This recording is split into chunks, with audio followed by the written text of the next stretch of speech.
Greetings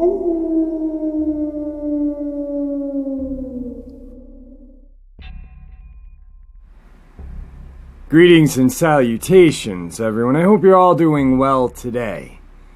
Wow, guys, I just realized that I've had my channel on YouTube for about 2.5 years. And I fail to realize how many subscribers I have sometimes. I'm not the biggest YouTube channel. I'm not the smallest. I'm moderately sized, I guess we'll just say. And a lot of you hear me talk about my own Dogman encounter. And I then send you a link to hear this encounter. Well, today I decided to do something different. I decided to share my encounter one more time for the new subscribers who haven't heard it, and to revisit a few of my favorite Dogman encounters, or most impacting encounters that I have gotten from subscribers.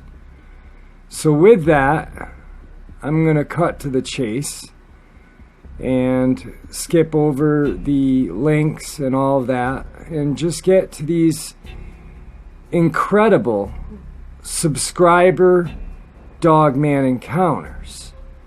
So let's get this underway, shall we? Today's first Dogman encounter is my Dogman encounter. So back in '94, the summer of, I was 17 years old and lived in a very small upstate New York town. When I say upstate, we're talking 2 hours south of Canada, 4.5 to 5 hours north of the city, the Adirondack Mountains. Google them. Home of Champ and Lake Champlain, and where Animal Planet filmed the TV show Finding Bigfoot. Now, this is a summer night in August. Myself and 4 friends are just hanging out. We drive to this cul-de-sac where it's surrounded by woods and 3 skeletons of houses being built. We park on the inside island.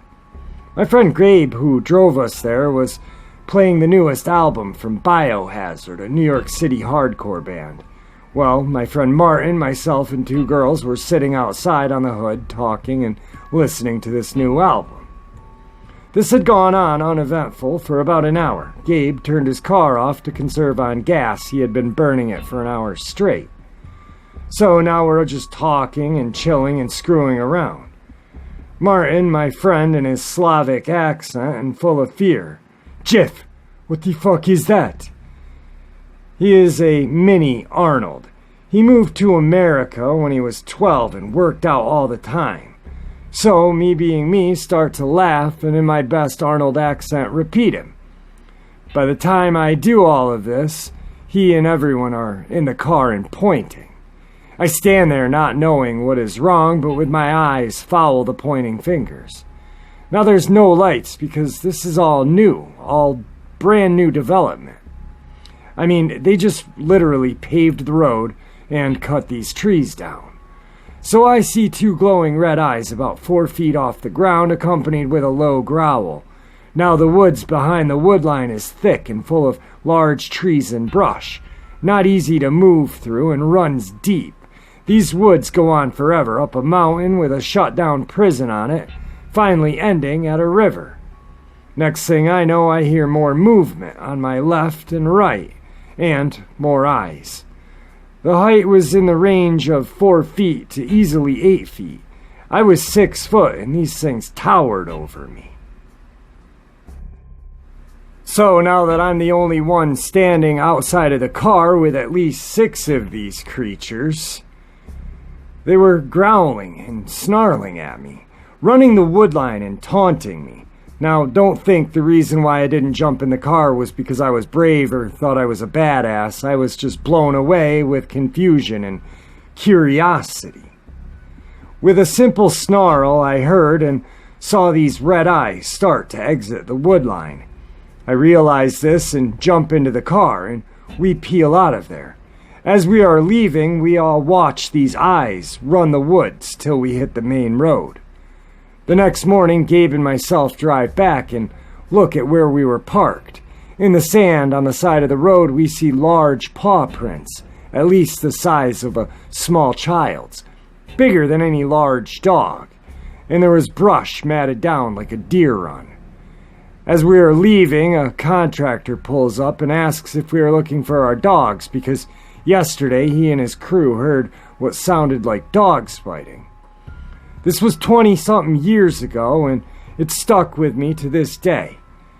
Please, don't ever go out in the woods in Wilton, New York at night, and if you do, bring guns and friends with guns. Today's second subscriber Dogman encounter.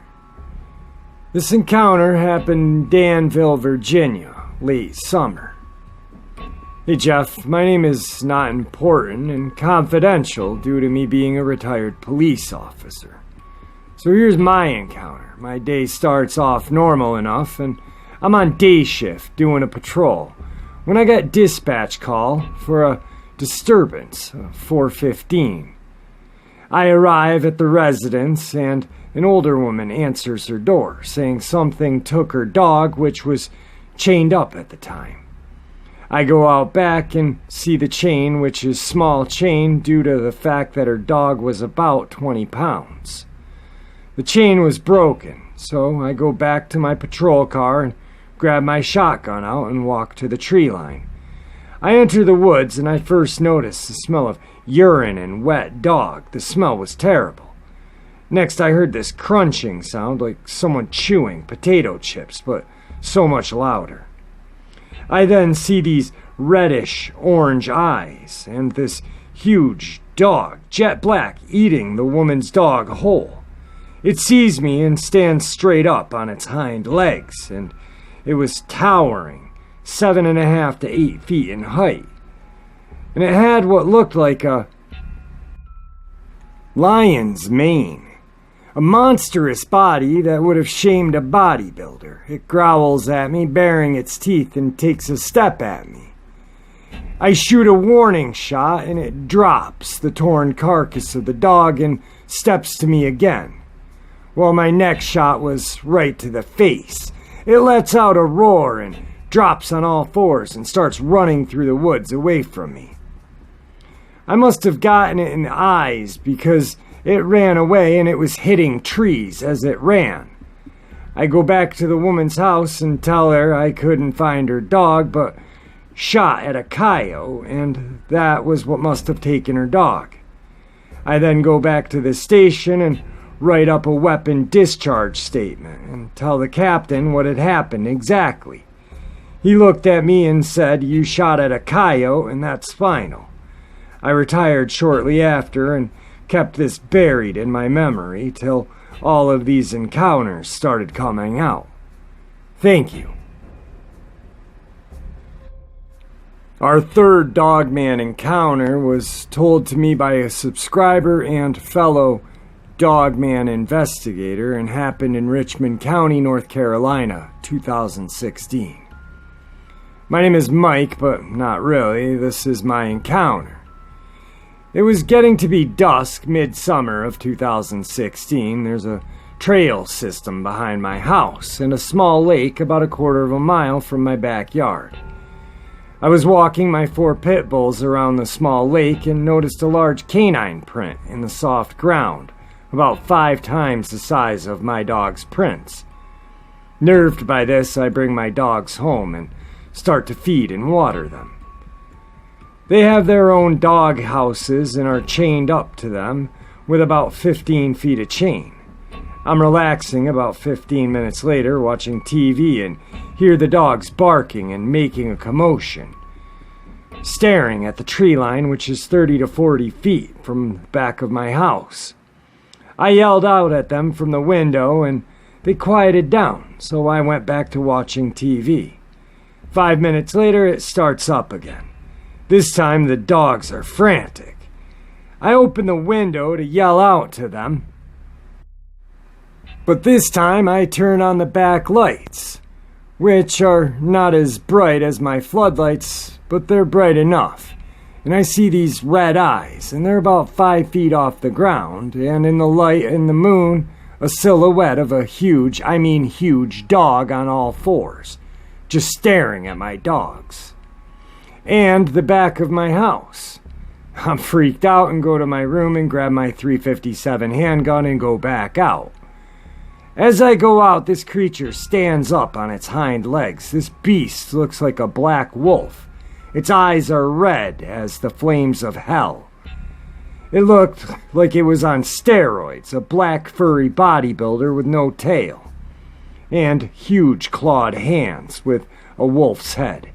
It steps towards my dogs, and I fire 2 warning shots, and it bolts back into the woods. I debated on calling 911, but what do I say? God, the cops would think I was crazy. So I calm down and check on my dogs. They calm down and are in their homes. So I go to bed about an hour later. Morning comes and I go out to check on my dogs, and I'll never forget what I saw. The mass carnage. All 4 of my dogs were tore up, shredded, gutted. Dear Lord, these dogs were 80 to 100 pound pit bulls ripped apart like they were nothing. I called the police, and 30 minutes later, they came to see the massacre and start asking me what I knew. I tell them about last night, and they laughed at me and dismissed the encounter and tell me that it was a bear attack. They covered this attack up and told the public newspaper a bear had attacked my dogs. I know what I saw. I saw a dog man, and it had single-handedly tore my dogs apart. Later that day, I went and measured the tree where it had stood up by that night, and the creature was easily 9 feet tall, with shoulders about 3 feet wide. This is my encounter. Please take my advice. Just stay out of the woods and please be safe. Tonight's 4th subscriber Dogman encounter revisited. Hey Jeff, this tale begins not with me personally, but kind of includes the whole family. In 1989, my sister lived a few miles from our parents' house near Woodbury, New Jersey, in a development called Beckett, near Swedesboro. On her way home one night, she saw what she thought was a black tire coming towards her speeding car from the left side. When the thing got close enough to identify it, she said it looked like a baboon with white lines along its long snout. It hit the car, waking my sleeping niece in the back seat. There was no damage to the vehicle, but she was pretty shaken up when she got home. Then, sometime after that, my niece, who was in the car for the first encounter, was on her way home with her boyfriend when they passed this thing in the road eating roadkill. They believe a rabbit. As their car passed the creature, it rose up and ran alongside of the vehicle on its hind legs, keeping pace briefly, before running off into a farmer's field. Later, when watching a cryptid show on Destination America, they showed a video of a hellhound. She exactly said, pointing at the TV, "That's what we saw." Now, just before the outbreak of Desert Storm, I was coming home from their house, again from Beckett, in my new car, having taken it to show my sister. As I'm traveling north on Route 295, I was approaching an overpass of Oak Grove Road when I noticed this black shadow in the corner of the overpass. As I got closer, the shadow moved from my right to my left. As an artist, I know light doesn't work like that. The closer you get to an object, the shadow moves away from the light source, not towards it. This thing was black. I mean black. It gave off no sheen on its fur, which most all hair will give off. It had thick fur on its shoulders and neck, which bristled as it moved. The closest thing I could liken it to at the time was a mandrill baboon, but totally black. Due to the local legend of the Jersey Devil, I kinda thought that might would have been, but soon dismissed the idea with nothing else to classify it with, until I heard about the Dogman. Comparing my info with reports of the Dogman, it seems pretty close, a lot closer than the Jersey Devil. Anyway, as I passed beneath this thing under the highway's overpass, I noticed its arms gripping the pipe it was crossing on. Again, black as black can be, with no highlights whatsoever on its fur. The fingers were thin and bony, probably a good size though, since it covered a good portion of the pipe. The hair on the back of my neck stood up, sending chills down my spine.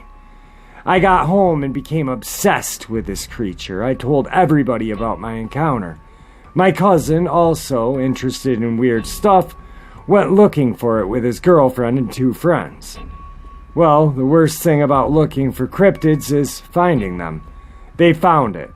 The girlfriend, who was all fired up about looking for this thing, suddenly burst into hysterics, screaming, "Don't stop! Don't stop!" Well, my cousin drove past this thing while it lay in someone's driveway eating another roadkill, missing their chance to really examine this thing from the safety of their car. The girlfriend calmed down and they went back, and surprise, it was gone. Still don't know what it was. All accounts of the encounters match in description. So, it's some kind of critter running around South Jersey. Since my sister moved away from Beckett, I haven't heard anything more about the creature, nor have I gone looking for it. Like I said, worst thing about looking for cryptids is finding them. So there you guys have it. My encounter, and a few of the subscriber encounters that actually put me on the path that I'm on now. The obsession that I have. Now, I believe it was 2 days ago we talked about the obsession with those girls from Virginia. And this is pure example of the obsession. Once you see this creature, your brain just becomes fixated on seeing it again. Even though you don't want to. You want to, if that makes any sense. So I hope you guys enjoyed these encounters, and for the subscribers that have heard these, I hope it's a good recap for you guys. Could I have a nostalgic moment with Jeffrey? And for those of you who haven't, I hope you enjoyed them. And with that, guys, I bid you farewell.